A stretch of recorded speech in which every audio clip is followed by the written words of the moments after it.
Hi, this is Nathan with American West Realty and Management. In today's video, we're going to talk about how we handle maintenance requests, from emergencies to routine repairs, and how our process protects people, your property, and your bottom line. Now, every maintenance decision is guided by four simple priorities: protect the people, protect the property, reduce owner expenses, and document thoroughly. If there's ever a conflict between these four priorities, we start with safety, then protect your asset, then focus on cost and convenience. Now, not all maintenance is created equal. We group requests into a few priority levels with target response times. The first is a high or emergency maintenance request.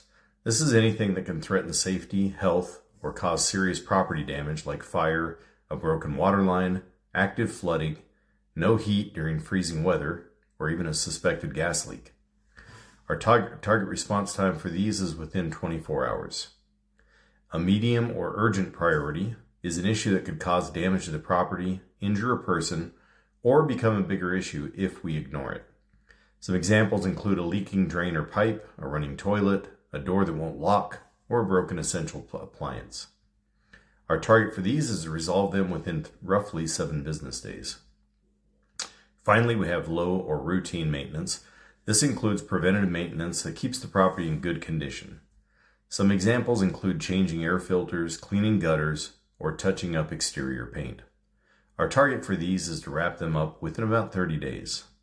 We also have a separate category for future projects or turnovers. These are nice to have items or larger upgrades that get scheduled when timing and funding make sense. Examples include flooring, exterior paint, or even replacing the roof. Now, priorities can change as we learn more, and we'll adjust and communicate if something escalates. We require maintenance requests in writing through the tenant portal to ensure a clear record of what was reported and when. Here's how we process maintenance requests once they've been received. First, we're going to confirm that it's valid. Some issues are simply user errors, and they can be fixed over the phone. Second, we make sure the request is complete. We collect details, photos or video, appliance make and model, etc. We want to be able to provide as much detail as possible to the vendor so they show up prepared. Third, we check the property history to see if this is a recurring problem that may require a different approach. An example would include replacing an aging appliance instead of repairing it for the third time. By doing this extra work up front, we provide faster solutions, make fewer vendor trips, and reduce costs over time. Now, owners often ask if we're going to contact them for approval. Our management agreement states we'll contact you for any maintenance issue estimated to cost more than $400. However, my team is instructed to try to contact you for pretty much everything. Our intent is to keep you informed early so you're not surprised when you read your monthly statement. We will get your permission before starting a larger repair. The only exception to that is if there's an emergency that requires us to act immediately in order to protect people or prevent property damage. For example, if a tenant reports that water is spraying out of the wall, we're going to focus on shutting the water off first, then we'll contact you as time permits. Once we decide to move forward with a maintenance request, we assign a qualified vendor from our network and give them details of the assignment.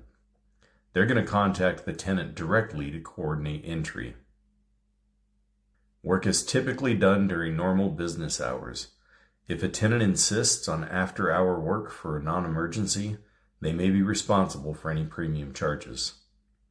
We're going to monitor the progress, follow up as needed, especially on emergencies and urgent items, and keep notes on completion and tenant satisfaction. For every maintenance issue, we carefully document with photos, video, notes, and a written record of conversation with tenants, owners, and vendors. If at any time we determine that the tenant or their guest is responsible for the maintenance issue due to abuse, misuse, or neglect, we will handle the repair, but then we're going to charge it back to the tenant. They're notified in writing and provided an itemized list of charges, as well as a copy of the vendor invoice.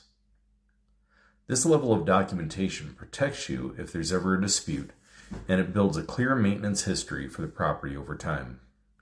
Our maintenance process is built around safety, protecting your investment, tenant satisfaction, controlling costs, and proactive documented communication.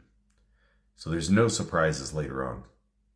Now in the next video, we're going to talk about owner payments, how to read your owner statements, and using the owner portal. Thanks for listening.